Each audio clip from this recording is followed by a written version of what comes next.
भक्तीचा या चॅनेलला like, share आणि सबस्क्राईब करा. बेल आयकॉन घंटी दाबायला विसरू नका.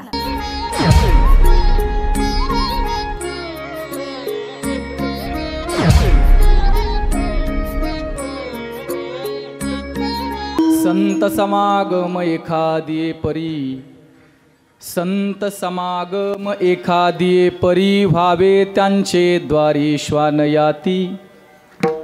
ते राम नाम होईल श्रवण, घडेल भोजन उच्चिष्टाचे.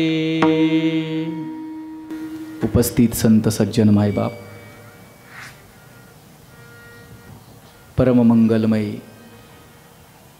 आकारण करुणावरून आले आनंद कंद भगवान श्री पंढरीश परमात्म्याच्या कृपाशीर्वादाने जगत उद्धाराकरता अवतरित झालेल्या समग्र साधू संत मायबापांच्या मार्गदर्शनाने, त्याचबरोबर पारमार्थिक क्षेत्रामध्ये एक स्वतंत्र ओळख निर्माण करणारं व्यक्तिमत्व आणि परमार्थाकरता आपलं आयुष्य समर्पित करणारं, परमार्थाबद्दल ओढ असणारं, परमार्थाबद्दल आत्मीयता असणारं व्यक्तिमत्व, आदरणीय वंदनीय हरिभक्तीपरायण जितेंद्र महाराज आवारे गुरुजी यांच्या परमार्थिक दिव्य संकल्पनेतून निर्माण झालेलं एक अलौकिक वैभव, ज्या वैभवालाच श्री माऊली मृदंग वारकरी शिक्षण संस्था असं म्हटलं जातं.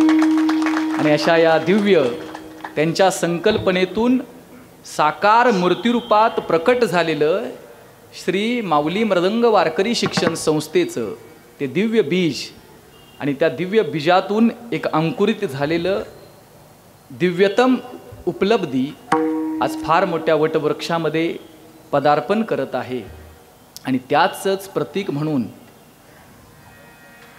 गुरुजींच्या या संकल्पनेतून साकार झालेलं हे 20 वर्षापूर्वीचं स्वप्न, आणि म्हणून या 20 वर्षापासून प्रदीर्घ परंपरेचा लाभलेला हा वसा जोपासत अखंड हरिनाम सप्ताहाची दिव्य परंपरा भगवंताच्या कृपेनं, साधुसंतांच्या आशीर्वादानं आणि त्यांच्या दिव्य परिश्रमातून गेल्या अनेक वर्षापासून ते अव्याहतपणे, अखंडितपणे, सातत्यानं त्या क्षेत्रामध्ये कार्यरत आहेत. आणि त्यांच्या या संकल्पनेतून त्यांना सहकार्य करणारे त्यांचे संपूर्ण शिष्य परिवार यांच्या सगळ्यांच्यात उत्स्फूर्त अशा प्रतिसादातून मोठ्या हर्षयुक्त अंतकरणाने संपन्न होत असणारा ग्रंथराज ज्ञानेश्वरी पारायण सोहळा गीता जयंतीचा औचित्य साधून भगवान दत्तात्रयांचं प्राकट्य उत्सव हा तिहेरी योग या सप्ताहाच्या मुख्य भूमिकेमध्ये आहे. आणि अशा या मोठ्या आत्मीयतेने, मोठ्या हर्षयुक्त अंतकरणाने संपन्न होत असणारा ग्रंथराज ज्ञानेश्वरी पारायण सोहळा अखंड हरिनाम सप्ताह वर्ष 20वे. या 20व्या वर्षामध्ये 21वे वर्ष, आणि या 21व्या वर्षामध्ये या अखंड हरिनाम सप्ताहाच्या दिव्य परंपरेचं पदार्पण झालेलं आहे. आणि अशा या 21व्या वर्षामधील अखंड हरिनाम सप्ताहाच्या प्रवाही परंपरेच्या या व्यासपीठाच्या संपर्कात येऊन आजची ही 6व्या सत्रातली कीर्तनरूपी सेवा सद्गुरु कृपेनं मला प्राप्त झाली. मी माझं परम भाग्य समजतो. या सेवेकरता जमलेले परमार्थातील ज्येष्ठ श्रेष्ठ जिज्ञासू भक्त मंडळी, कलाकार मंडळी, कीर्तनकार मंडळी, वादक मंडळी, गायक मंडळी, त्याचबरोबर विविध क्षेत्रातील मान्यवर मंडळी आणि जमलेले आत्मीय श्रोते सज्जन मायबाप, सर्वप्रथम आपणा सर्वांच्या हृदयामध्ये स्थित असणाऱ्या भगवान परमात्म्याला प्रणाम करतो. तो भगवान परमात्मा आपल्याला जशी प्रेरणा देईल तशा प्रकारे उर्वरित वेळामध्ये या अभंगावरती बोलण्याचा फक्त अल्पसा प्रयत्न करायचा आहे. विठ्ठला विठ्ठला अनेक वर्षापासून चालू असणारी ही अध्यात्माची प्रवाही परंपरा आणि अशा या चालू असणाऱ्या सातत्यानं अखंडितपणे अव्याहतपणे तेवत असणाऱ्या अखंड हरिनाम सप्ताहाच्या प्रवाही परंपरेच्या शृंखलेमध्ये या दिव्य आध्यात्मिक क्षणांमध्ये, या परमार्थिक वातावरणामध्ये, या माऊलींच्या व्यासपीठाच्या आश्रयामध्ये बसण्याचा, वेळ घालवण्याचा, काही क्षण समर्पित करण्याचा सुयोग आपल्यासारख्या सामान्य मंडळींच्या आयुष्यात येतो.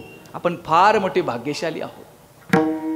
आपल्याला जर अध्यात्माचे क्षण मिळत असतील, परमार्थाचे क्षण मिळत असतील, माऊलींचं प्रवाही व्यासपीठ आणि त्या व्यासपीठाच्या आश्रयात बसण्याचा योग मिळत असेल तर आपण फार भाग्यशाली आहोत. कारण हे व्यासपीठाचा आश्रय, परमार्थाचे क्षण, अध्यात्माचं वातावरण असंच मिळत नाही. त्याच्यासाठी अगणित पूर्व पुण्यही असावी लागते. हे कोणत्याही साधनाच्या मोबदल्यात अध्यात्माचे क्षण मिळत नाहीत. अध्यात्माचे क्षण, परमार्थाचे क्षण मिळण्यासाठी परमभाग्य असावं लागतं. एरवी आपण आयुष्यात जगत असताना पैशानं बरंच काही खरेदी करू शकतो. पैशानं एखादं पद सुद्धा घेता येतं हल्लीच्या काळात. पैशानं पद मिळेल, घेता येईल. पैशानं वस्तू खरेदी करता येतील. पैशानं आभूषणं खरेदी करता येतील. पैशानं महागड्या वस्तू खरेदी करता येतात. पैशानं चांगली कपडे खरेदी करता येतात. या माया आणि मायाजन्य पदार्थानं व्यापलेल्या प्रपंचात पैसा जवळ असेल तर पैशानं बरंच काही खरेदी करता येतं. पण पैशानं बरंच खरेदी करता येतं म्हणून पैशानं परमार्थिक क्षण खरेदी करता येत नाही.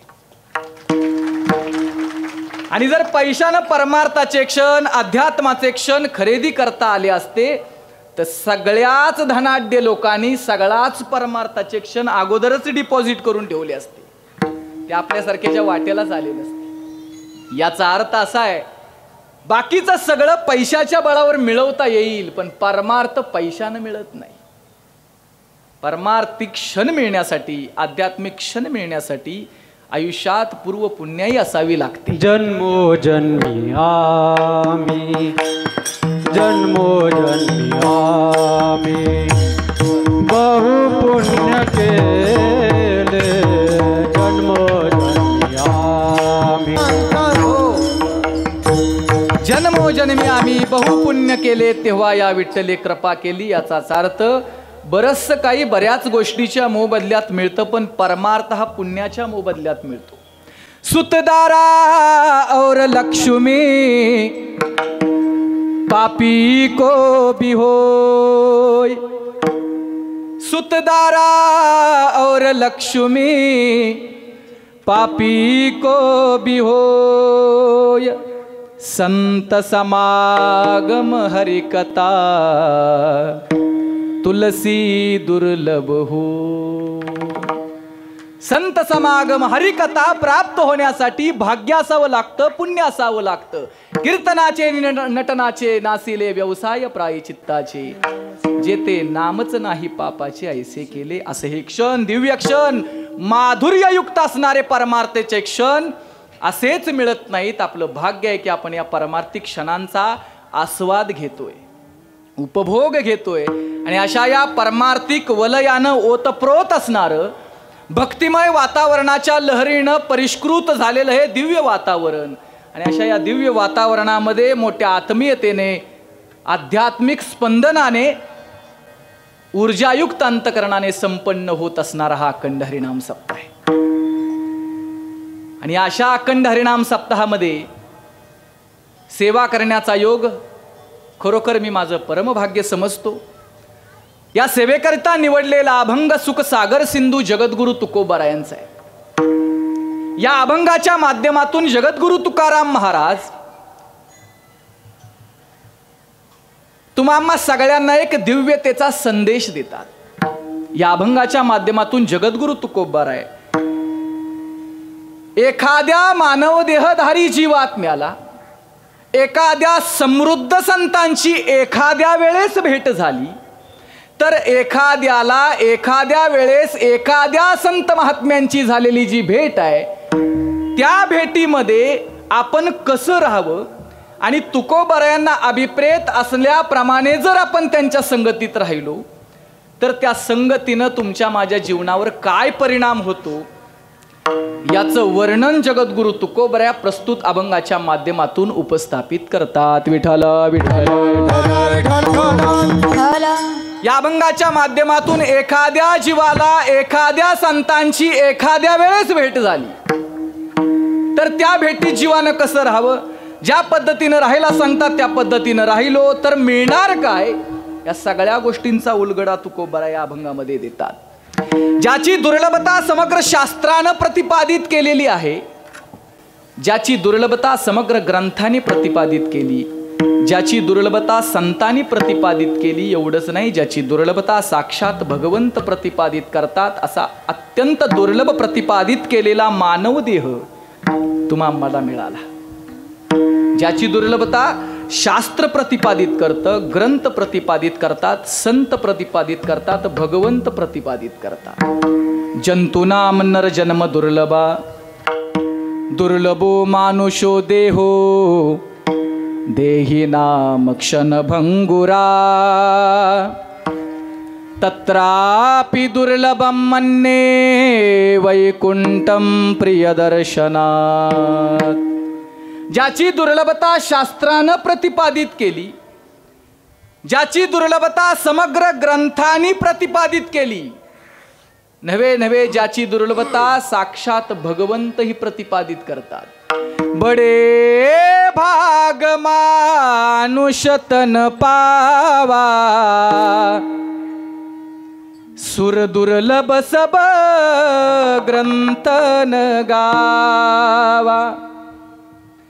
सुर दुर्लभ सब ग्रंथन गावा बड़े भाग मानुष तन पावा. सूर दुर्लभ सब ग्रंथन गावा. संत शास्त्र ग्रंथ भगवंत ज्याची दुर्लभता प्रतिपादित करतात, हा अत्यंत दुर्लभ प्रतिपादित केलेला मानव देह सद्भाग्यानं आपल्या सगळ्यांना मिळाला. नरदेह दुर्लभ जाना दुर्लभ जाना शतवर्षात गणना शतवर्षाती गणना त्यामध्ये दुःख यातना तुम्ही आठवा मधुसूदना तुम्ही आठवा गा मधुसूदना तुम्ही आठवा मधुसूदना आठवा मधुसूदना. नरदेह दुर्लभ जाना शतवर्षाची गणना त्यामध्ये दुःख यातना तुम्ही आठवा मधुसूदना. अत्यंत दुर्लभ आहे पण तो मिळाला. असाच नाही मिळाला हो, असाच नाही मिळाला आपल्याला मानव देह. याच्यासाठी बरीच समीकरणं जुळावी लागली. पाप पुण्य करोनी जन्मा येतो प्राणी, असाच नाही मिळाला. झालंय काय, आपल्याला असं वाटतं सहज मिळाला, पण तुकोबराया सांगतात सहज नाही मिळाला हो. काय झालं, समजा एखाद्याच्या टाळीत कावळा सापडतो ना, तसा मिळाला, त्यामुळे त्याची किंमत नाही. तुकोबरायांनी सुंदर उदाहरण दिलेलं आहे. काय झालं, एका राजानं दौंडी दिली. आपण सगळ्यांनी ऐकलं असेल हे.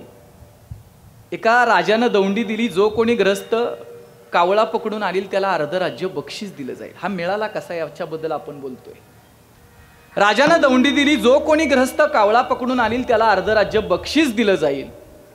ही दौंडी एका आंधळ्या ग्रस्तानं ऐकली, आणि जशी आंधळ्या ग्रस्ताने ती दौंडी ऐकली, आणि तो बिंदास होता बिचाऱ्याला. असं उन्हाळ्याचे दिवस, आता सारखी काही थंडी नाही, आता मुंबईच्या परिसरात तर थंडी जाणवतच नाही, तो भाग सोडून दे. पण उन्हाळ्याचे दिवस खूप ऊन लागत होतं, उकाडा होता, आणि त्याला असं वाटलं दुपारची वेळ झालेली आहे, एवढा उन्हाळा आहे, एक काम करूया, जरा नदी आपल्या गावातनच प्रवाहित झालेल्या आहे, नदीवर जाऊन आंघोळ करून येऊ, असं त्या आंधळ्याला वाटलं. म्हणून आंधळ्यानं आपल्या मित्राचं सहकार्य घेतलं. तो जो चांगला होता त्या मित्राचं सहकार्य घेतलं, आणि मित्राच्या सहकार्यानं नदीवरती आंघोळीला गेला.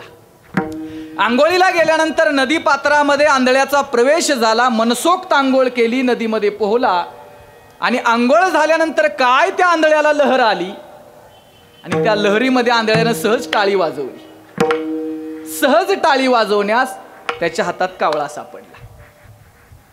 कुणाच्या? आंधळ्याच्या. हे लक्षात ठेवा, आंधळ्याच्या हातात कावळा सापडला. कावळा सापडल्याबरोबर आंधळ्याला मोठा आनंद झाला, कारण त्याने 1 तासापूर्वीच दौंडी ऐकलेली होती. राजाची की जो कोणी ग्रस्त कावळा पकडून आणील त्याला अर्ध राज्य बक्षीस दिलं जाईल. आंधळ्याला आनंद झाला. आंधळा विचार करतो, अरे आयुष्यभराची दरिद्री गेली, आयुष्यभर जे दुःख भोगतोय, जी चणचण चालू आहे ही सगळी संपणार, कारण आता मला बक्षीस मिळेल. मी कावळा पकडला, अर्ध्या राज्याचा मालक झालो, आयुष्यभराची दरिद्री जाईल.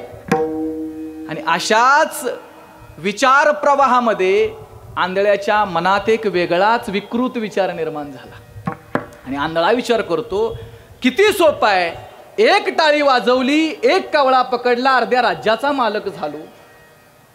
त्यापेक्षा अजून एक टाळी वाजवूया, अजून एक कावळा पकडूया, म्हणजे संपूर्ण राज्याचा मालक आपण होईल, असं त्या आंधळ्याला वाटलं. विचार बदलले. आता नदी पात्रात उभा असणारा आंधळा पकडलेला कावळा ठेवणार कुठं, म्हणून त्यानं थोडासा विचार केला. आणि विचारांती त्यानं असं ठरवलं की पकडलेला कावळा आपल्या काकेत ठेवूया. म्हणून आंधळ्यानं पकडलेला कावळा कुठं ठेवला? काकेत ठेवला. आणि दुसऱ्या कावळ्यासाठी टाळी वाजवली. काय झालं? मिळाला असेल दुसरा कावळा मिळाला असेल का? मिळालाच नाही. उलट जो पहिला होता ना तो सुद्धा भुर्रकन निघून गेला. पावला देह, पावला देह, कागटाळी न्याय, पावला देह, पावला देह, कागटाळी पावला देह, पावला देह, पावला देह,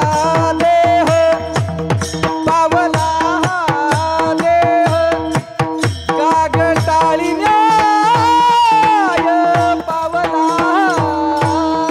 देह, पावला देह,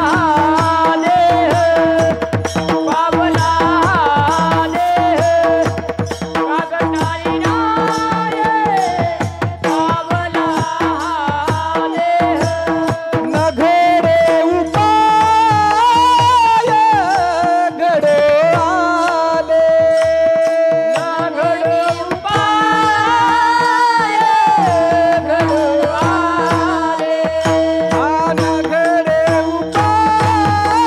घडू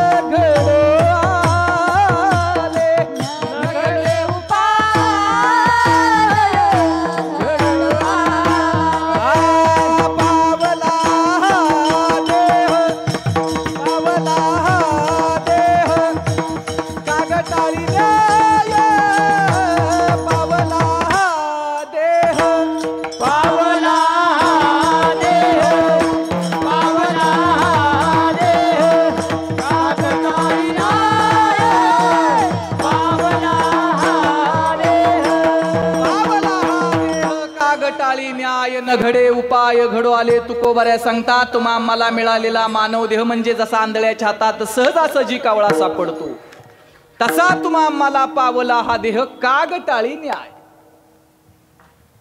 हा अत्यंत दुर्लभ आहे, पण तो मिळाला. आपण भाग्यशाली. एवढ्या मंडळींनी ज्याची दुर्लभता प्रतिपादित केली, एवढा दुर्लभ प्रतिपादित केलेला मानव देह मिळाला. काय आहे असं या मानव देहातो? एवढ्यानी दुर्लभ प्रतिपादित केला, असं काय आहे याच्यात? तुकोबऱ्या गोड सांगतात, बरवे झाले आलो या जन्मासी, जोड जोडिली मनुष्य देहा ऐसी. बरवे झाले आलो या जन्मासी, जोड जोडिली मनुष्य देहा ऐसी. महालाभाची उत्तम राशी, जेने सर्व सुखासी पात्र होईजे. बरवे झाले आलो या जन्मासी, पशुच्या नाही, पक्षाच्या नाही, जनावराच्या नाही, जलचर नाही, वनचर नाही, भूचर नाही, खेचर नाही, अशा कुठल्याच योनीत नाही हो. या मानव देहात आलो, या मानव योनीत आलो, भाग्य आहे, बरं झालं. बरवे झाले आलो या जन्मासी. काय आहे त्यात? अहो, जोड जोडिली मनुष्य देहा ऐसी. पण तुकोबराय असं काय आहे याच्यात हो? अहो, याच्यात काय आहे माहितीये का? महालाभाची उत्तम राशी. या मानवदेहात महालाभाच्या उत्तम राशी आहेत आणि ज्या महालाभाच्या उत्तम राशीस पात्र झालो की मग पुढं सुखासाठी भटकावं लागत नाही, मग सर्व सुखासी पात्र होईजे. या मानवदेहाच्या माध्यमातून महालाभाची उत्तम रास मिळवता येते आणि महालाभाची सर्वोत्कृष्ट उत्तम रास प्राप्त झाली तर सर्व सुखाची प्राप्ती तुम्हा सगळ्यांना होती. असा हा दुर्लभ आहे, असा मिळाला. नरदेह निधान लागले हाती, उत्तम सार उत्तम गती, देवची होईन म्हणती ते होती, तरी का चित्ती न धरावे. असा हा मानवदेह. पण काय झालंय माहितीये का, आपण या मानवदेहात येऊन महालाभाची उत्तम रास मिळवता येते हे विसरलो आणि आपण आपलं जीवन कुठंतरी निरर्थक ध्येयांमध्येच घालवतोय. विठ्ठल अशी बरीचशी ध्येय जी निरर्थक आहेत, त्या निरर्थक ध्येयांच्या पूर्ततेसाठी आयुष्य खपवतोय आपण. यात विसर पडला हो, आपल्याला मिळालेला मानवदेह हा कायमस्वरूपी नाहीये, काही काळासाठी काही वेळेसाठी मर्यादित मिळालेला आहे. प्रत्येक जीवात्म्याला मिळालेलं हे ठिकाण काय कायमस्वरूपी राहिलं नाही. या ठिकाणात राहून म्हणजे या मानवदेहात राहून महालाभ मिळवायचा आहे. तो महालाभ मिळवण्यासाठी मुबलक वेळ नाहीये, मर्यादित वेळ आहे. प्रत्येकाला राहण्यासाठी एक सुवर्ण संधी दिलेले भगवान परमात्म्यानं. जसं नाथरायांचं गोड भारूड आहे. नाथराया सांगतात, तुम्हा आम्हाला एक ठिकाण दिलं राहिला की ज्या ठिकाणी राहा. जसं आपण खेडेगाव सोडलं आणि मुंबई सारख्या नगरात आलो. कशासाठी? पैसा मिळावा, पोट भरावं. म्हणजे पोट भरणं हा लाभ आहे, पैसा मिळावा हा लाभ आहे. त्या लाभाच्या पूर्ततेसाठी गाव सोडलं आणि इथं आलो. तसं जीवात्मा ज्या ठिकाणी राहतो, ज्याला मानवदेह म्हणतात, जीवात्मा या मानवदेहात राहतो, त्या ठिकाणी राहून त्यानं महालाभाचा उत्तम प्रवास करायचा.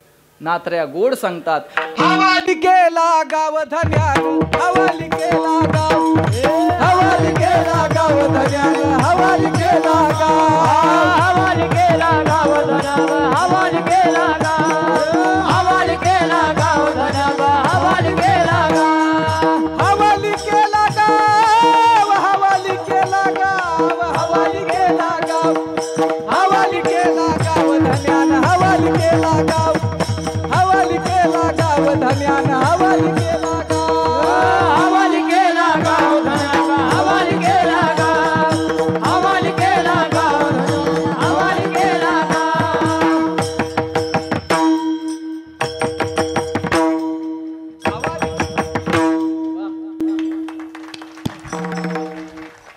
अशी सा जबरदस्त नाचू कीर्तनाची रंगी.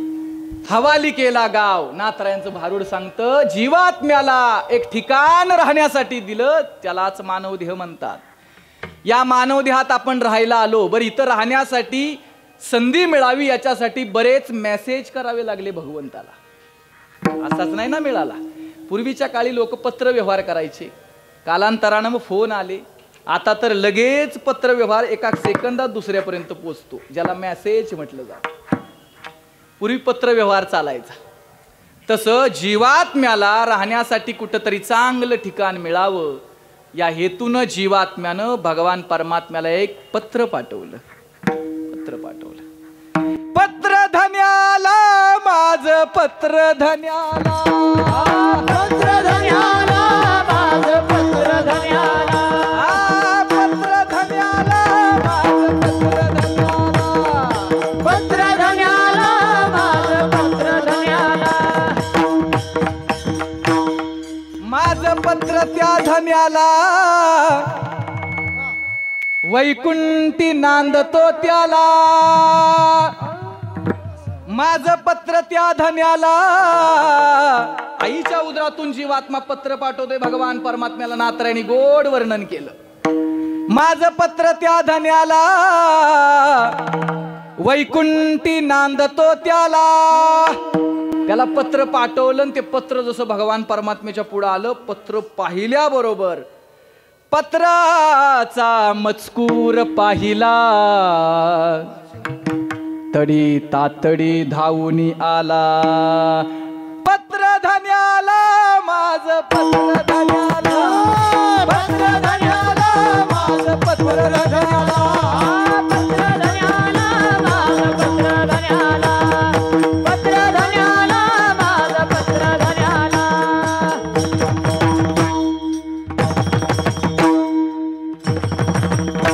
पत्र धन्याला भगवान परमात्म्याला पाठवलं. भगवान परमात्म्यानं पाहिलं, पत्राचा मजकूर पाहिला, तडी तातडी धावून आला आणि आईच्या उदरातून जीवात्म्याला मुक्त केलं आणि राहण्यासाठी सुंदर ठिकाण दिलं, ज्यालाच मानवदेह म्हणतात. आता या ठिकाणी राहायला आलो आणि तुकोबऱ्या सांगतात इथं राहून जसं आपण खेडी सोडली शहरात आलो, 2 पैसे मिळावे, लाभ मिळावा काहीतरी, तसं आपण अनेक योनींचा प्रवास थांबवला आणि मानवदेहात सद्भाग्यानं आलो. आता इथं आल्यानंतर निरर्थक ध्येयांप्रती जगायचं नाही. तुकोबऱ्या सांगतात यातला सर्वोत्कृष्ट ध्येय, सर्वोत्तम ध्येय, ज्याला महालाभाची उत्तम राशी म्हटलं जातं, ती महालाभाची उत्तम रास मिळवण्यासाठी याचा विनियोग करायचा आहे. या मानवदेहातून महालाभ मिळवायचा आहे. असा कोणता आहे महालाभ? त्या महालाभालाच परमार्थ असं म्हणतात. विठ्ठल महाधन आहे ते, जोडी देवाचे चरण व्हावया जतन, हे उपाय लाभाचे. हा लाभ आहे परमार्थ रूपी लाभ मिळवण्यासाठी. पण झालंय काय, हल्ली माणूस त्याच्यापेक्षा इतर लाभांमध्येच विखुरला गेला. खरं सांगा प्रामाणिकपणे, आपल्या प्रत्येकाला वाटतं माझं घर सुंदर असावं, वाटतं का नाही वाटत? खरं सांगा प्रामाणिकपणे. आणि मुंबईत तर घर सुंदर करावं ही तर अपेक्षा आहे माणसाची. त्याच्यासाठी 20 वर्षाचा EMI भरायला लागला तरी प्रत्येकाला वाटतं माझं घर सुंदर असावं. फटाफट बोलत जा, आपल्याला वेळ कमी आहे. माझं घर सुंदर असावं, माझी गाडी सुंदर असावी, माझे कपडे सुंदर असावे, माझं शरीर सुंदर असावं, माझा चेहरा सुंदर असावा, माझे नातेवाईक सुंदर असावे, घरातल्या वस्तू सुंदर असाव्या, परिवार सुंदर असावा, माझे मित्र परिवार सुंदर असावा, असं सगळ्यांनाच वाटतं. घर, गाडी, कपडे, आभूषण, वस्तू, नातेवाईक, शरीर, चेहरा सुंदर असावा असं आपल्या प्रत्येकालाच वाटतं. पण खरं सांगा प्रामाणिकपणे, माझं जीवन सुंदर असावं असं कधी वाटलं का हो? जीवन सुंदर असावं, घर सुंदर असावं असं वाटणं वेगळं आहे, गाडी सुंदर असावी असं वाटणं वेगळं आहे, कपडे सुंदर असावी असं वाटणं वेगळं आहे, आभूषणं सुंदर असावी असं वाटणं वेगळं आहे, आणि जीवन सुंदर असावं असं वाटणं वेगळं आहे. कारण या वस्तूंचा, ज्या आपल्याला अपेक्षित असणाऱ्या सुंदर गोष्टी आहेत, याचा आणि सुंदर जीवनाचा काडी मात्र संबंध येत नाही. एखाद्याकडं महागडं वस्तू नसेल पण त्याचं जीवन सुंदर असतं, एखाद्याकडं महागडी गाडी नसते पण जीवन मात्र सुंदर असतं, एखाद्याकडं वस्तू सुंदर नसतात पण जीवन मात्र सुंदर आहे. याचाच अर्थ या बाह्य वस्तूंपासून जीवनाची सुंदरता ठरलेली नाहीये, ती त्याच्यापेक्षा वेगळी आहे. जीवन सुंदर असावं असं वाटणं थोडंसं हल्लीच्या काळात कमीच आहे माणसाला. बाकी बाह्य वस्तू सुंदर असाव्या असं वाटतात, आणि जीवन सुंदर होतं कधी माहिती आहे?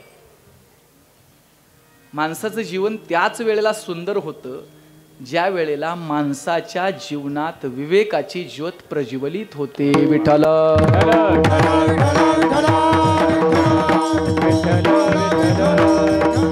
ज्या क्षणी माणसाच्या जीवनात विवेकाची ज्योत प्रज्वलित झाली त्या माणसाचं जीवन सुंदर झालं, प्रकाशमान झालं. विवेक म्हणजे काय हो? जी जशी स्थिती आहे तशा पद्धतीमध्ये त्यातलं सारतत्व जाणणं, असारतत्व जाणणं, सार आणि असार यातला भेद ज्याच्या बुद्धीला समजायला लागलं, समजायचं त्याचा विवेक जागा झाला. ज्याला सत्य काय, असत्य काय, यश काय, अपयश काय, लाभ काय, हानी काय, जय काय, पराजय काय, योग्य काय, अयोग्य काय, श्रेय काय, प्रिय काय, यातला भेद कळतो तो विवेकी. ज्याला जीवनात कसं जगावं आणि कसं जगू नये हे कळतं तो विवेकी. आणि ही विवेकाची ज्योत एकदा प्रज्वलित झाली ना की जीवन सुंदर होऊन जातं. आणि एकदाच विवेकाची ज्योत प्रज्वलित होते, एकदा प्रज्वलित झाली ना विवेकाची ज्योत की एकदा प्रज्वलित झालेल्या विवेकाच्या ज्योतीचं पुन्हा विसर्जन होत नाही, हे कायम तेवतच राहते. आणि एकदा विवेकाची ज्योत प्रज्वलित झाली की त्याच्या जीवनाला प्रकाशित करते आणि विवेकाच्या प्रकाशानं प्रकाशित झालेलं जीवन, त्या जीवनाचा प्रवास हा प्रकाशाच्याच दिशेनं होतो. आणि प्रकाशाच्या दिशेनं जीवनाचा प्रवास होणं म्हणजेच अत्यंत उच्च दर्जाच्या महालाभाच्या, सर्वोत्कृष्ट लाभाच्या दिशेनं प्रवास करणं आहे. विठ्ठल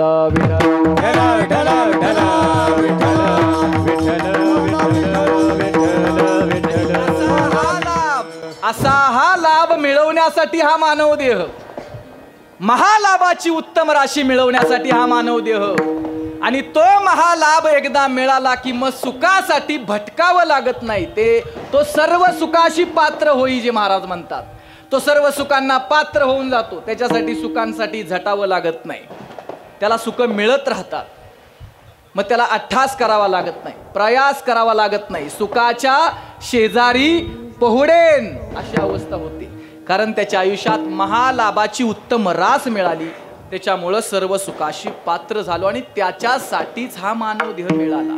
माता जर या दुर्लभ प्राप्त झालेल्या मानव देहात येऊन महालाभाची उत्तम रास मिळवायची असेल, विवेकाला जागृत करायचं असेल, विवेकाच्या जागृतीनं जीवनाला प्रकाशित करून जीवन सुंदर बनवायचं असेल आणि सर्व सुखाला पात्र व्हायचं असेल, तर या मानव देहात येऊन हे सगळं घडण्यासाठी एका आश्रयाची गरज लागते. त्या आश्रयाला संत असं म्हणतात. विठ्ठल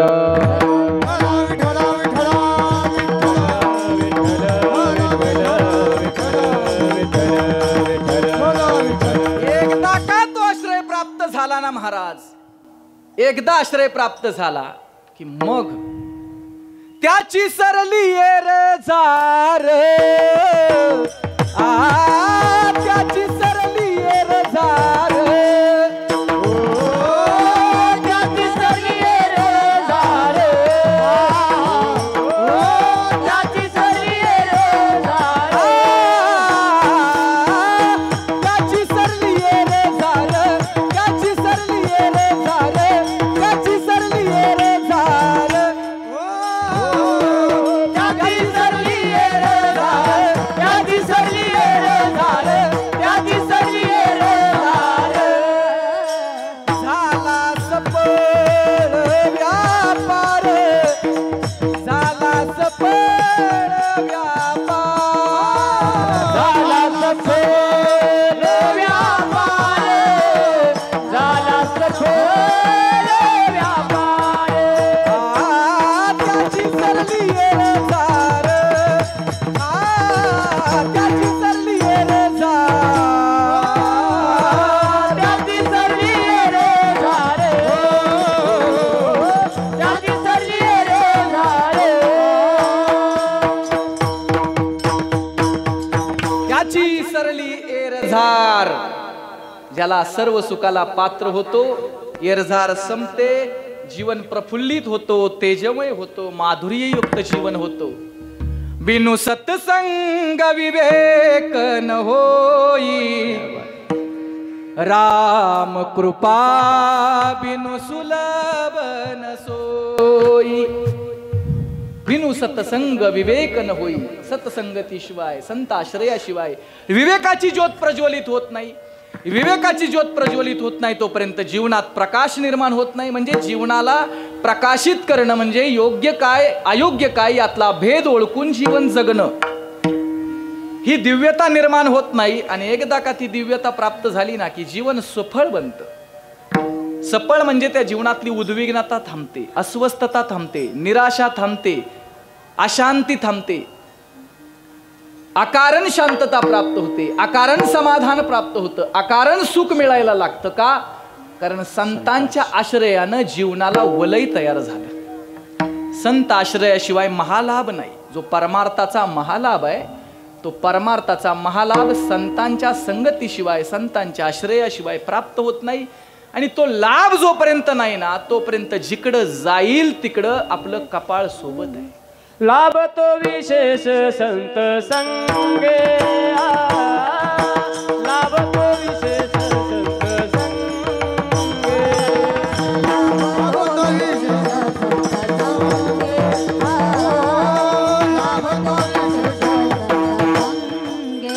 जेथे जावे तेथे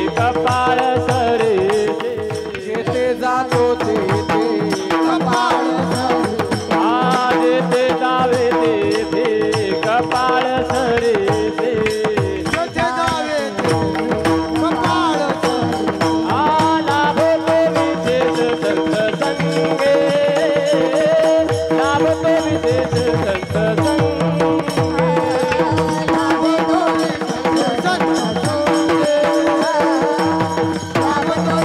संत जेथे जातो तेथे कपाळ सरीसे लाभतो विशेष संत संगे. संतांच्या संगतीत परमार्थाचा विशेष लाभ प्राप्त होतो.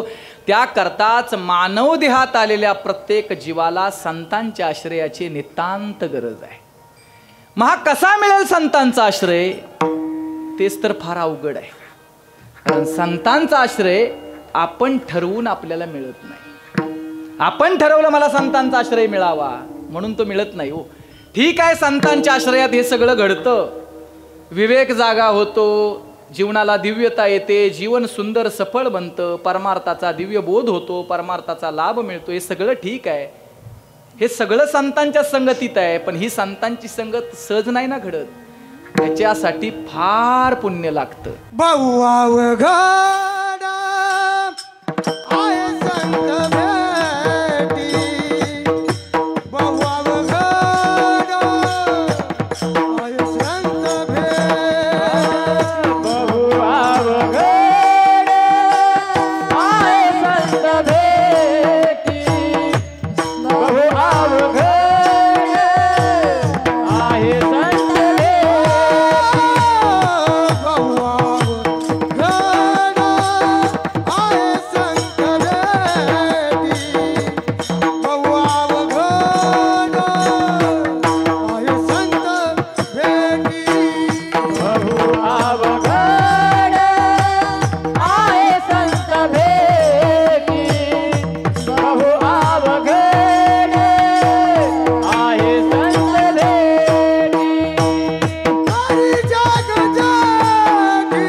अवघड आहे संत भेटी परी जगजेटी. करुणा केली. अत्यंत अवघड असणारी भेट आहे.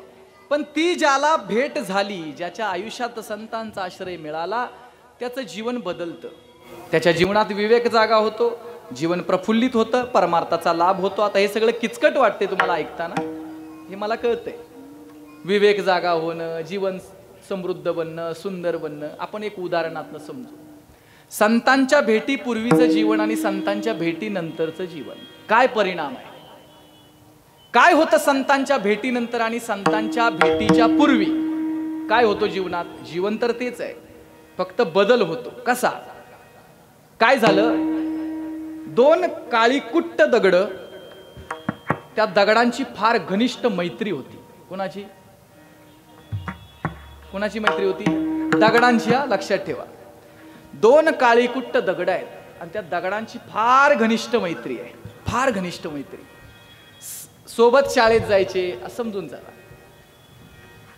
समजून सांगण्यासाठी एवढं सगळं ते करावं लागतंय. संगतीत खेळायचे, बसायचे, उठायचे, फिरायचे. ती दोन दगड, त्या दगडांची फार घनिष्ठ मैत्री आणि त्या मैत्रीपूर्ण जीवनशैलीला जगत जगत जगत जगत बरेच दिवस गेले आयुष्यातले. आणि कर्म धर्म संयोगानं एक दिवस दोघं थोडीशी एकमेकापासून दुरावली. काही कारणास्तव दुरावली ती दगड. जी मित्र होती ती दोन दगड एकमेकापासून दुरावली. दुरावल्यानंतर त्यातला जो एक दगड होता त्याच्या भाग्याचा उदय झाला. एका दगडाच्या भाग्याचा उदय झाला आणि त्या दगडाला कर्म धर्म संयोगानं एका शिल्पकाराची संगत मिळाली, एका दगडाला. आणि त्याच दगडाचा दुसरा एक मित्र होता ना, जो सोबत खेळायचा, बसायचा, तो असाच आपलं आयुष्य खपवत होता, पण त्याला अशा काही शिल्पकाराची वगैरे संगत काही मिळाली नाही. दोघांच्या जीवनाला थोडंसं वळण मिळालं. ज्याला शिल्पकाराची संगत नाही मिळाली तो असाच जगतोय पूर्वीसारखाच.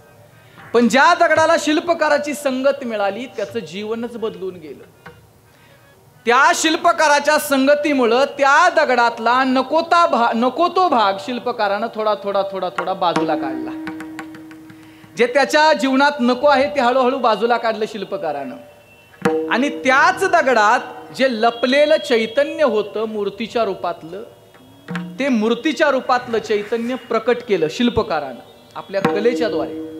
आणि त्याच दगडापासून एक सुंदर देखणी आणि सुरेख भगवान परमात्म्याची मूर्ती तयार केली त्या शिल्पकारानं. मूर्ती तयार झाली, कारखान्यामध्ये ठेवली शिल्पकारानं. आणि त्याच मूर्ती झालेला जो दगड होता त्याचा जो मित्र होता तो असाच आपलं आयुष्य जगतोय. कर्मधर्म संयोगानं त्याच गावातील गावकऱ्यांनी नवीन मंदिर बांधलं, मंदिराचा जीर्णोद्धार केला. आता मूर्ती बदलावी असं त्यांना वाटलं, म्हणून शिल्पकाराच्या कारखान्यात मूर्ती परीक्षण करण्यासाठी ती मंडळी गावकरी आले. आणि मूर्ती परीक्षण केल्यानंतर त्यांना त्या शिल्पकारानं बनवलेल्या त्या दगडापासूनची मूर्ती आवडली मूर्ती. आणि ती मूर्ती डन करून टाकली, फायनल केली. ही म्हणाली ही मूर्ती आम्हाला पाहिजे, मूर्ती पाहिजे, ही अमक्या दिवशी आम्ही येऊन घेऊन जातो. तसं ठरलं. मूर्ती तयार झालेली होती. काही दिवसानंतर त्यांनी जो दिवस सांगितलेला होता त्या दिवसावरती येऊन मूर्ती आणली. आणल्यानंतर मंदिराचं काम पूर्ण झालेलं आहे, थोडंफार काही काम शिल्लक होतं. ते म्हटले मूर्ती स्थापना झाल्यानंतर बघू. मूर्तीची प्राण प्रतिष्ठा झाली आणि उर्वरित मंदिराचं जे काम होतं त्यातल्या 2 पायरींचं काम शिल्लक राहिलेलं. त्या 2 पायरीतल्या एका पायरीला एक दगड मिळत नव्हता, म्हणून गावकरी थोडेसे आजूबाजूला फिरायला लागले, दगड एखादा चांगला मिळतोय का. त्यावेळेला त्या गावकऱ्यांना त्या मूर्तीचाच जो मित्र होता पूर्वी तो दगड मिळाला. कळते ना मी काय बोलतोय ते? हे कळणं महत्वाचं आहे, म्हणजे त्याचा अर्थ आपल्याला कळेल. मग तो जो मित्र होता तो दगड असा जीवन व्यतीत करत होता, त्याला उचलला आणि त्या पायरीला फिट करून टाकला. मंदिराचं काम पूर्ण. लोक दर्शनाला यायला लागली. मंदिरात लोक दर्शनाला येतात. मंदिरात येताना लोकांनी त्या पायरीच्या दगडावर चपलं काढायची. पायरीच्या दगडावर चपलं काढायची आणि आत मूर्तीच्या गळ्यात जाऊन हार घालायचा. मूर्तीच्या चरणावर डोकं ठेवायचं आणि त्या पायरीच्या उरावर पाय ठेवायचा. बघता बघता त्या पायरीच्या दगडानं हळूच आत वळून पाहिलं मूर्तीकडं. आणि त्याला असं वाटलं आपण ह्याला ओळखतोय कुठंतरी, परिचित असल्यासारखं वाटलं. म्हणून पायरीच्या दगडानं स्मित हास्य केलं आणि सहज विचारलं आपण ओळखतो का एकमेकाला. त्यावेळेला तो म्हणाला बघितल्यासारखं वाटतंय कुठंतरी. आणि मग थोडंसं संभाषण झाल्यानंतर कळालं अरे आपण तर लहानपणीचे मित्र आहोत, एकत्र वाढलो, खेळलो, बसलो. त्यावेळेला पायरीच्या दगडाच्या डोळ्यात पाणी आलं. हे काल्पनिक आहे बरं का, हे तुकोबाऱ्यांचं प्रमाण आहे, त्याच्यासाठी हे सगळं सांगावं लागतंय. तुम्ही म्हणाल हे काय रचलेलं काही सांगताय, असं काही नाही. मुद्दा समजणं गरजेचं आहे. पायरीच्या दगडातनं थोडे पाणी आलं, डोळ्यातनं पाणी आलं आणि ते पायरीचा दगड त्या मूर्तीला विचारतो अरे एकत्र बसलो, एकत्र खेळलो, एकत्र वाढलो, पण आज जर पाहिलं तर माझं जीवन काय गलिच्छ झालेलं आहे, तुझं जीवन काय दैदिप्यमान झालेलं आहे. एवढा फरक का? आज लोक माझ्यावर येऊन चपलं काढतात, माझ्या उरावर पाय देतात आणि तुझ्या गळ्यात हार घालतात, तुझ्या चरणावर डोकं ठेवतात. एवढा बदल का? त्यावेळेला हळूच मूर्तीनं सांगितलं याचं एकच कारण आहे, मला काही काळ काही वेळ एका शिल्पकाराचं सानिध्य मिळालं, त्या सानिध्यामुळं माझं संपूर्ण आयुष्यच बदलून गेलं. अख्खं आयुष्य बदललं. ते सानिध्य तुला न मिळाल्यामुळं तुझं जीवन होतं तसंच राहिलं. म्हणून आज लोक तुझ्यावर पाय ठेवतात आणि माझी पूजा करतात. पूजा एकावरी पाय देती, पूजा एकावरी पाय देती, पूजा एकावरी पाय देती, पूजा एकावरी पाय देती. पाषाणाचा देव पाषाण पायरी,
देव पाषाण पायरी, पाषाणाचाच देव आहे. पाषाण म्हणजे दगड, पाषाणाचाच देव आहे. महाराज म्हणतात पाषाणच पायरी आहे. पण फरक बघा, ज्याला शिल्पकाराचं सानिध्य मिळालं त्या पाषाणाची पूजा होते, ज्याला शिल्पकाराचं सानिध्य नाही मिळालं त्या पाषाणावर पाय दिले जातात. तसं ज्याच्या आयुष्यात शिल्पकार रूपी संत येतात त्याच्या आयुष्यात दिव्य लाभ प्राप्त होतो परमार्थाचा. पण ज्याच्या आयुष्यात संतांचा आश्रय प्राप्त होत नाही त्याचं जीवन हे थोडं विखुरलेलं असतं, अस्वस्थ असतं. म्हणून आयुष्यात संत आश्रय अत्यंत आवश्यक आहे. एका समृद्ध श्रोत्रिय ब्रह्मनिष्ठ संतांची संगत अपेक्षित आहे. मग असे संत मिळणं महाराज म्हणतात फार कठीण हो. बहु अवघड आहे संत भेटी. नव्हे नव्हे चंद्र अमृत सुख सेववेल, चंद्र अमृत सुख सेववेल, असता जाता रवी धरवेल, असता जाता रवी धरवेल, बाह्य हेळा सागर तरवेल, सागर धरवेल, परित्या साधूची भेट न होई गा, ऐसे कैसियाने भेटतील साधू, ऐसे कैसियाने भेटतील साधू, ऐसे कैसियाने भेटतील साधू, ऐसे कैसियाने भेटतील साधू. चंद्रामृत सुख सेववेल, असता जाता रवी धरवेल, बाह्य हेळा सागर तरवेल, परित्या साधूची भेट न होई गा, परित्या साधूची भेट न होई गा.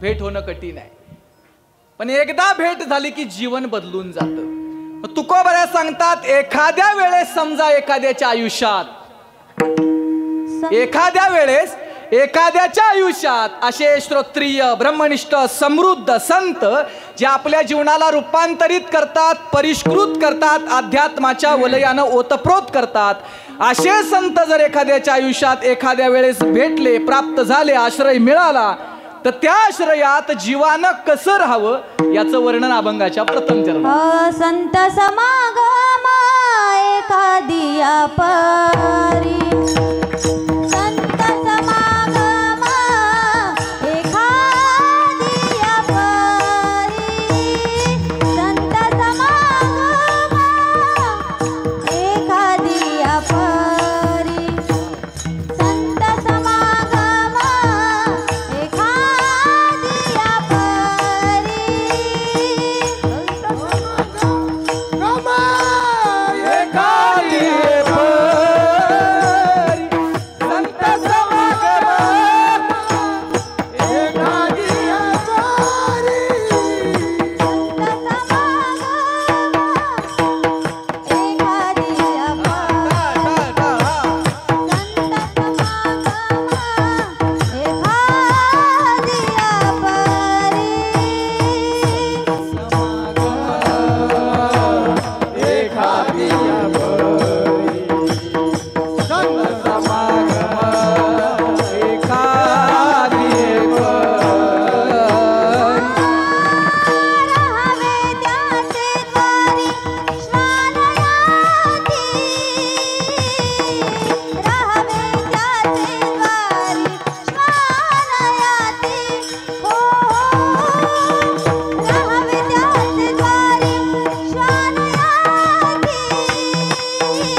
समागम, संतांची संगत, संतांचा आश्रय, संतांचा सहवास एखाद्या वेळेस मिळतो आणि एखाद्याला मिळतो, सगळ्यांनाच मिळत नाही. जो भाग्यवान आहे, ज्याचं पूर्वजन्माचा पुण्याईचा उदय झालेला आहे, उजळले भाग्य आता एखादा असा असेल, त्यालाच संतांचा आश्रय मिळतो, संतांची भेट होते. पण एकदा भेट झाली की त्याचं जीवन रूपांतरित होतं, बदलतं. फक्त ते जीवन रूपांतरित करण्यासाठी त्यांच्या आश्रयात कसं राहायचं, सानिध्यात कसं राहायचं हे तुकोबऱ्यांनी सांगितलं. व्हावे त्यांचे द्वारी श्वान याती. श्वान म्हणजे कुत्रा, म्हणजे कुत्र्यासारखं राहायचं का? कुत्र्यासारखं असं वरवर धरू नका. कुत्र्यासारखं राहणं म्हणजे काय? समजा एखाद्या व्यक्तीने, शेतकऱ्यानं कुत्रं सांभाळलेलं आहे, श्वान सांभाळलेला आहे, आणि तो बिचारा शेतात काम करायला गेला, दिवसभर राबतो, आणि दुपारच्या वेळी समजा जर जेवायला कंटाळून घरी आला, घरी आल्यानंतर तो भोजन करायला बसलेला आहे आणि तिथंच कुत्रं येऊन ओरडायला लागलं, तर त्या मालकाला आधीच थकलेला असतो, काम करून थकलेला आहे, त्यातच कुत्रं पुढं लुडबुड करतंय. अशा वेळेला त्या शेतकऱ्याला राग येतो आणि रागाच्या त्रासात ते शेतकरी कुत्र्याला म्हणतो हाड, कुत्रं काय जात नाही. पुन्हा म्हणतोय हाड, तरी कुत्रं जात नाही. 4-5 वेळा हाड म्हटलं तरी कुत्रं ज्या वेळेला जात नाही, त्यावेळेला तो शेतकरी आपल्या चुली पुढं असणारी जी, आता इथं काय म्हणतात ते, जे जाळ फुकायला वापरलं जातं, फुकणी, ती फुकणी उचलतो शेतकरी आणि 2 जोरात ताकदीनं कुत्र्याला मारतो. जसा मार पडला की कुत्रं ओरडत निघून जातं आणि जाता जाता म्हणतं यानं लय त्रास दिला, ह्याचं तोंड बघणार नाही, असं म्हणतं का कधी कुत्रं? कधीच नाही. निघून जातं कुत्रं, पण तो कधी विचार करत नाही की यानं मला खूप त्रास दिला, आता याच्या दारात परत कधी नाही जाणार. उलट संध्याकाळी तो शेतकरी घरात यायच्या अगोदर कितीही मारलेलं कुत्रा असू द्या, ते पुन्हा त्याच्याच दाराची राखण करीत बसलेलं असतं. महाराज म्हणतात हा जसा भाव आहे ना कुत्र्याचा, एकविध भाव, तसा एकविध भावानं संतांच्या आश्रयात राहावं. व्हावे त्यांचे द्वारी श्वान याती, पडोन राही न तये ठाई, उगाच संतांची पायी, न मागे न करी काही तुझी अनगा विठोबा. फक्त पडून राहायचं, मग त्यांनी त्रास देव. समर्थांचं एक वाक्य आहे, गुरु दाखवी नाना माव. माव म्हणजे क्रियाकलाप. समर्थ सांगतात गुरु दाखवी नाना माव. गुरु या अर्थानं संत घ्या. गुरु दाखवी नाना माव, परिण डळावा आपला भाव. भाव ढळून चालत नाही. ज्याला संतांचं हृदय ओळखता आलं त्याच्या परमार्थाचा कळस होतो. ज्याला संतांचं हृदय कळत नाही त्याला परमार्थात एक पाऊल सुद्धा टाकता येत नाही. विठ्ठल विठ्ठल विठ्ठला विठ्ठला विठ्ठला विठ्ठला म्हणून संतांच्या संगतीत राहत असताना महाराज म्हणतात एकविधतेनं, भावशुद्ध अंतकरणानं, आत्मीयतेने राहावं. व्हावे त्यांचे द्वारी श्वान याती. मग अशा पद्धतीनं जो राहतो त्याला काय मिळतं? परमार्थाचा सर्वोत्कृष्ट लाभ. तेथे राम नाम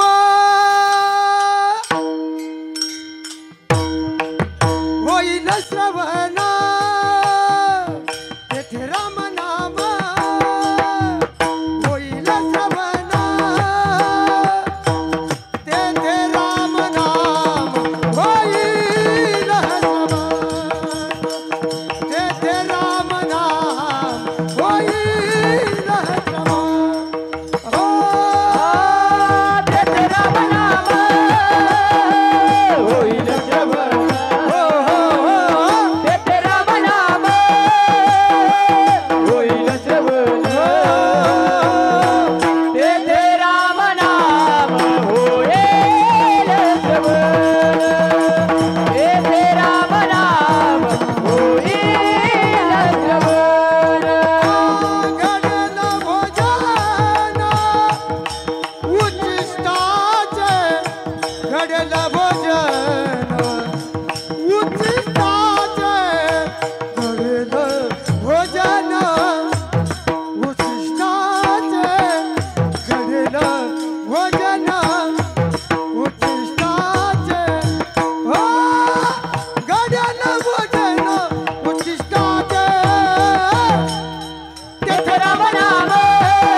होईल श्रवण.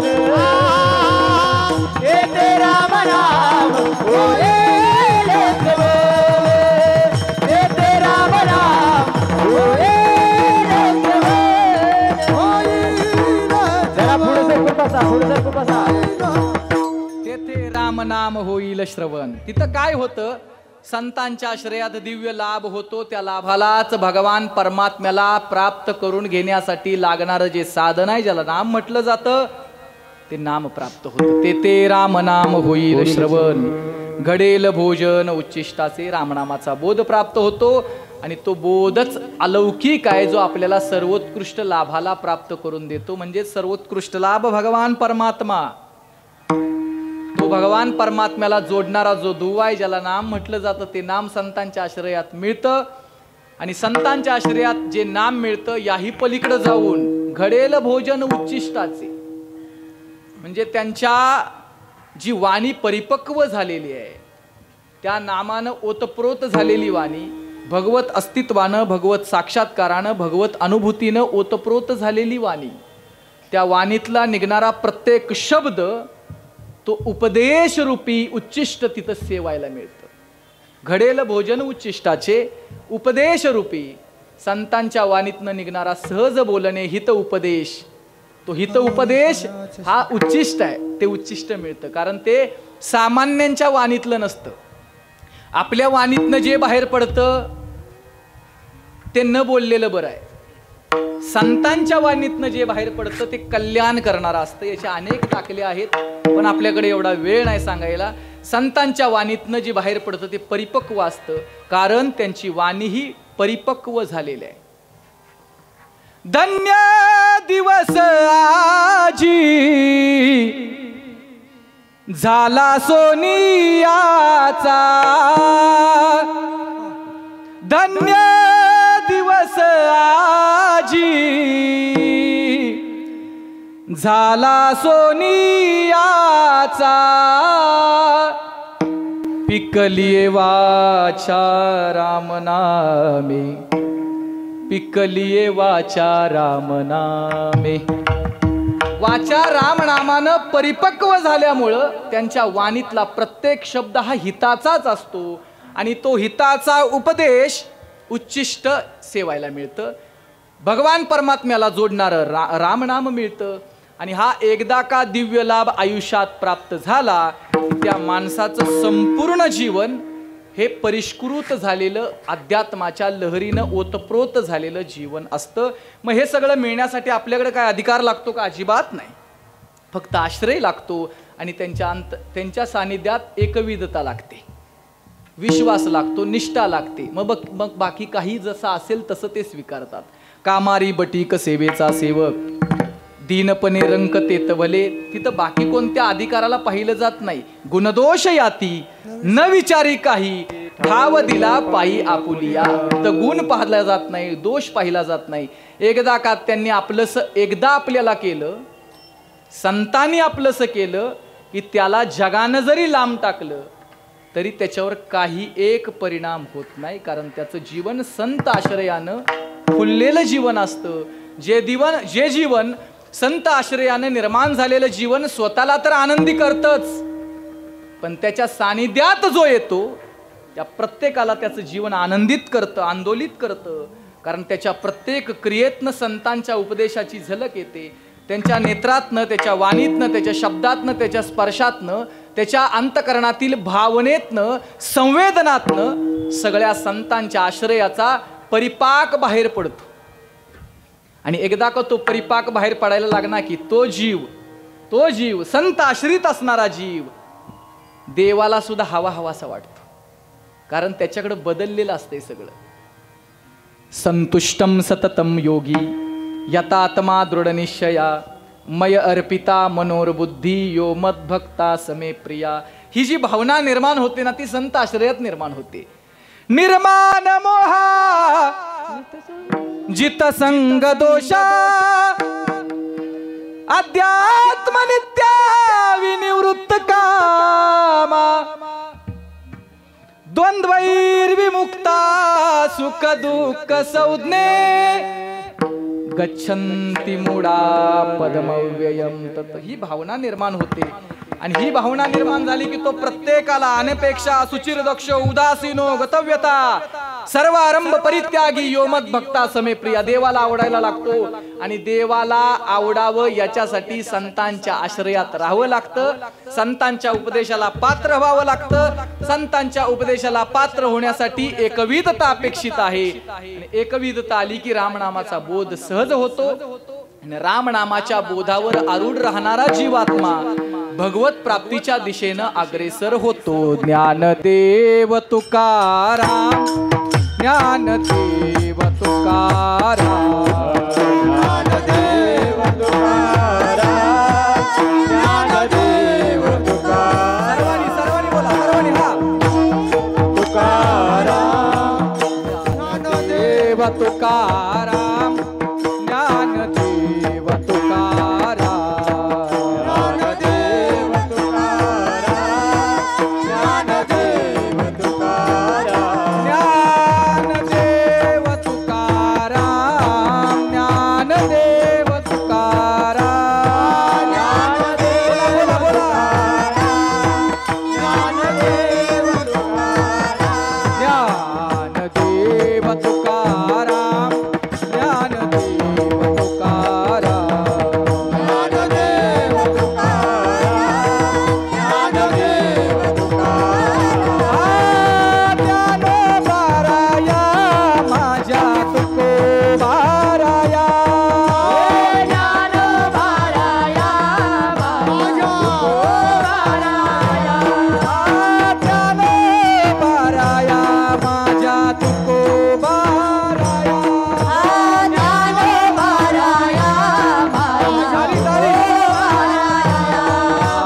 चैतन्याचा जिव्हाळा ज्ञानोबाराया, चैतन्याचा ज्ञानोबाराया, सर्वाभूती सुख रूप ज्ञानोबाराया, सर्वाभूती सुखरूप ज्ञानोबाराया, विठोबाचा प्राण सखा ज्ञानोबाराया, विठोबाचा प्राण सखा ज्ञानोबाराया, साधकाचा माय बाप ज्ञानोबाराया, साधकाचा माय बाप ज्ञानोबाराया, ज्ञानोबाराया माझ्या तुकोबाराया, ज्ञानोबाराया माझा तुकोबाराया, ज्ञानोबाराया माझ्या तुकोबाराया. ज्ञानोबाराया माझा तुकोबाराया, गुरु महाराज गुरु जय जय परब्रह्म सद्गुरु, गुरु महाराज गुरु जय जय परब्रह्म सद्गुरु, गुरु महाराज गुरु जय जय परब्रह्म सद्गुरु, गुरु महाराज गुरु जय जय परब्रह्म सद्गुरु, गुरु महाराज गुरु जय जय परब्रह्म सद्गुरु, गुरु महाराज गुरु जय जय परब्रह्म सद्गुरु, दिगंबरा दिगंबरा श्रीपाद वल्लभ दिगंबरा, दिगंबरा दिगंबरा श्रीपाद वल्लभ दिगंबरा, दिगंबरा दिगंबरा श्रीपाद वल्लभ दिगंबरा, दिगंबरा दिगंबरा श्रीपाद वल्लभ दिगंबरा, दिगंबरा दिगंबरा श्रीपाद वल्लभ दिगंबरा. दिगंबरा दिगंबरा श्रीपाद वल्लभ दिगंबरा, ज्ञानेश्वर माऊली ज्ञानराज ज्ञानेश्वर माऊली, ज्ञानराज माऊली, ज्ञानेश्वर माऊली ज्ञानराज माऊली, माऊली ज्ञानराज माऊली ज्ञानेश्वर माऊली ज्ञानराज माऊली. ज्ञानेश्वर माऊली, ज्ञानराज माऊली.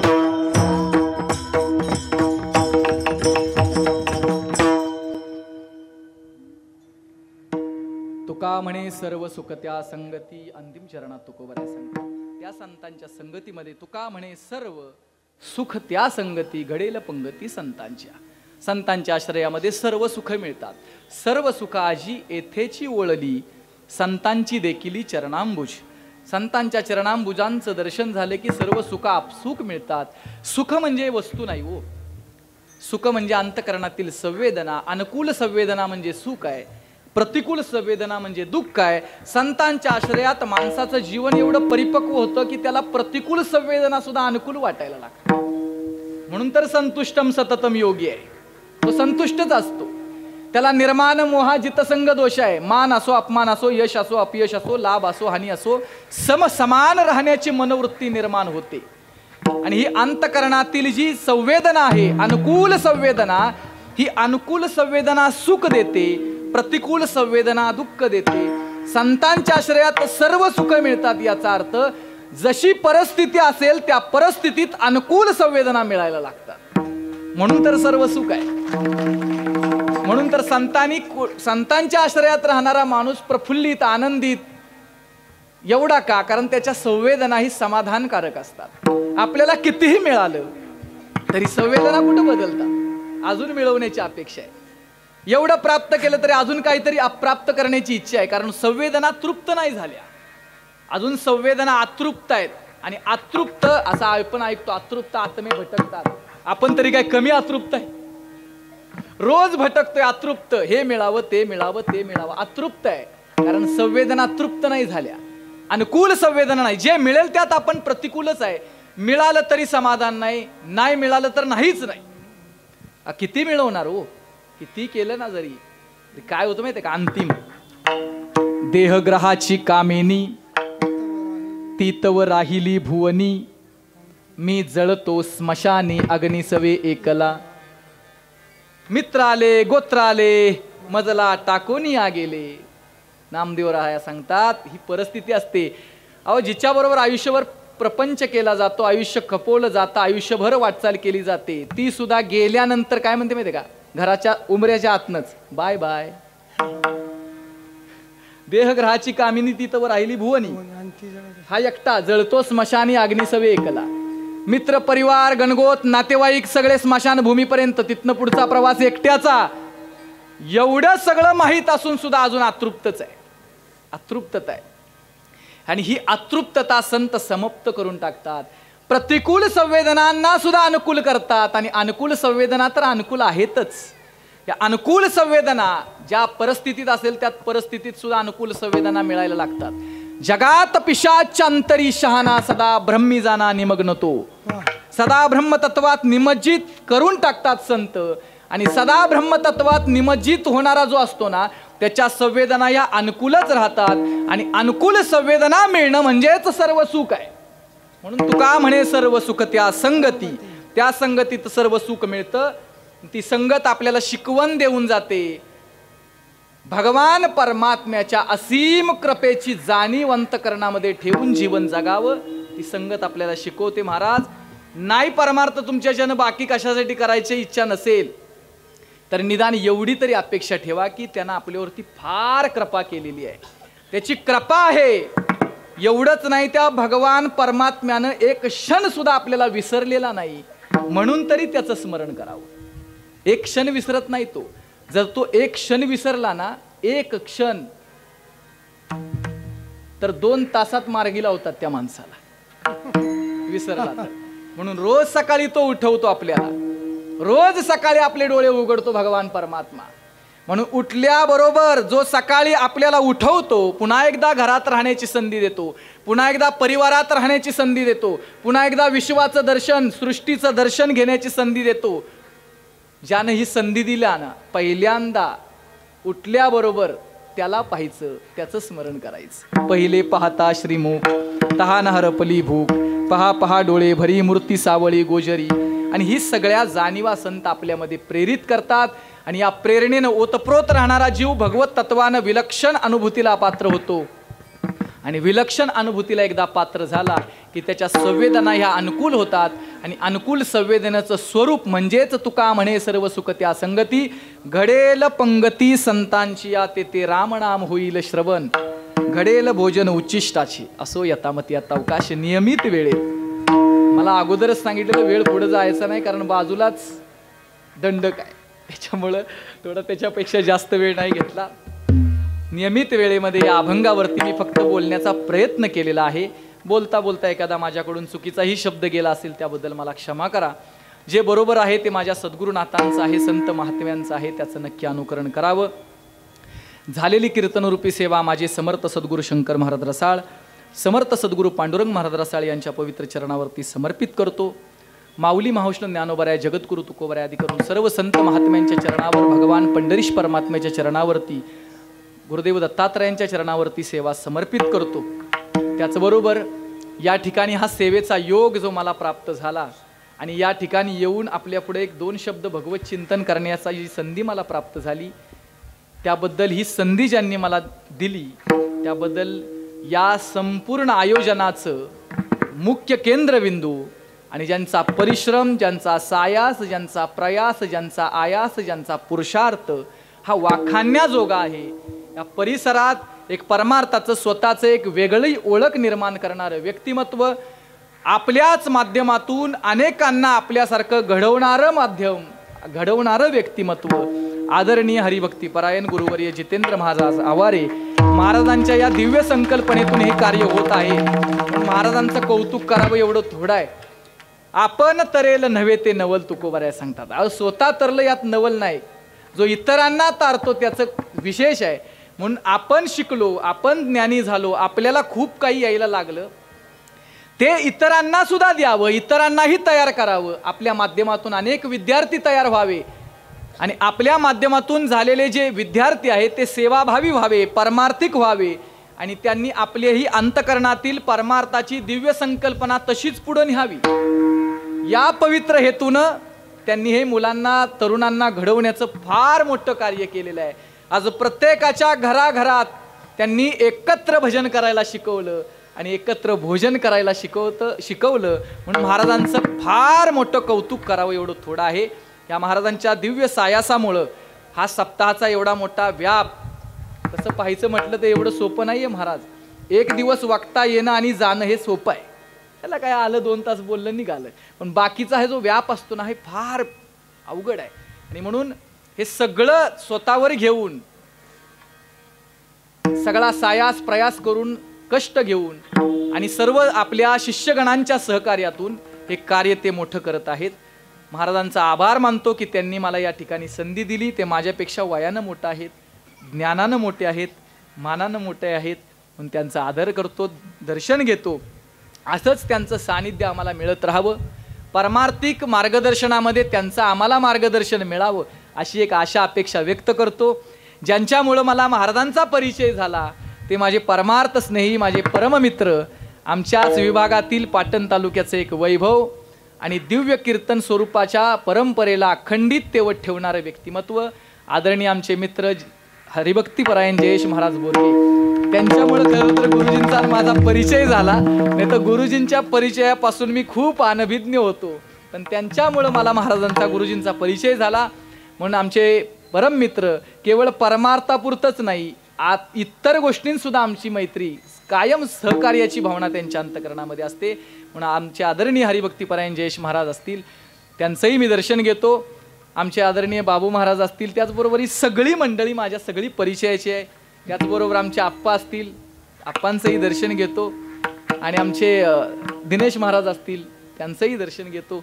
या ठिकाणी मृदंगाची उत्कृष्ट, अतिशय उत्कृष्ट साथ करणारे शुद्ध बीजा पोटी फळे रसाळ गोमटी, आणि म्हणून एवढं जबरदस्त मृदंग वादन सुंदर, याच्यासाठी खूप कष्ट आणि गुरुजींच्या नावाला साजेसं व्यक्तिमत्व गुरुजींनी तयार केलं हे म्हणायला हरकत नाही. सुंदर असं गुरुजींचे सुपुत्र हरिभक्तीपरायण हरिओम महाराज त्यांनी सुद्धा गोड साथ दिली, त्याबद्दल महाराजांचं दर्शन घेतो. आमचे दुसरे मृदंगाचार्य, पेटी मास्तर, संपूर्ण टाळकरी वर्ग, आमच्या गौरीताई, त्याचबरोबर ही सगळे श्रोते सज्जन मायबाप, आपणा सर्वांचं दर्शन घेतो. आपल्या अंतकरणामध्ये अशीच परमार्थाची दिव्य ज्योत प्रज्वलित राहावी. संतांच्या आश्रयात आपल्या आयुष्यातला काळ व्यतीत व्हावा. संतांच्या सदुपदेशामध्ये परमार्थाचा मार्ग आपला सुखकर व्हावा आणि संतांनी दाखवलेल्या मार्गाप्रमाणे आपल्या आयुष्यातील बराचसा काळ परमार्थामध्ये व्यतीत व्हावा, अशा प्रकारची प्रार्थना व्यक्त करतो. या ठिकाणी माझे गुरुबंधू आलेले आहेत, त्यांचंही सगळ्यांचं मी आभार मानतो आणि या ठिकाणी सेवेला पूर्ण विराम देतो. त्याचबरोबर हो, सगळ्यात महत्त्वाचं, आम्हाला सगळ्यांपर्यंत पोहोचवण्याचं काम जे करतात तसं आम्ही निवांतच होतो, पण ज्यांनी आम्हाला सुद्धा पळायला लावलं ते आमचे आदरणीय हरिभक्तीपरायण मोहन महाराज जाधव, जे आपल्या एका वेगळ्या कौशल्यानं सगळ्यांना परिचित झालेले आहेत.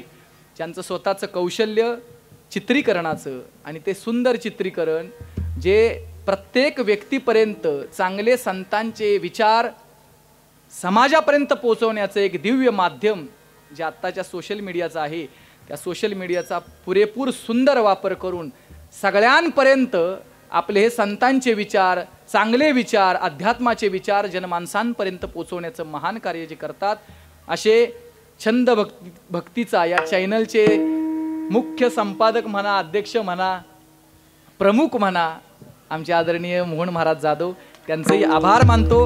असंच त्यांचं सहकार्य आमच्यासारख्या इतरांना, असंख्य लोकांना मिळावं आणि प्रत्येकाच्या बुद्धीतील ते संतांचे दिव्य विचार जनमानसांपर्यंत पोचावे अशी एक प्रकारची प्रार्थना करतो, अपेक्षा व्यक्त करतो आणि कीर्तन रूपी सेवेला पूर्ण विराम देतो. विठ्ठल जय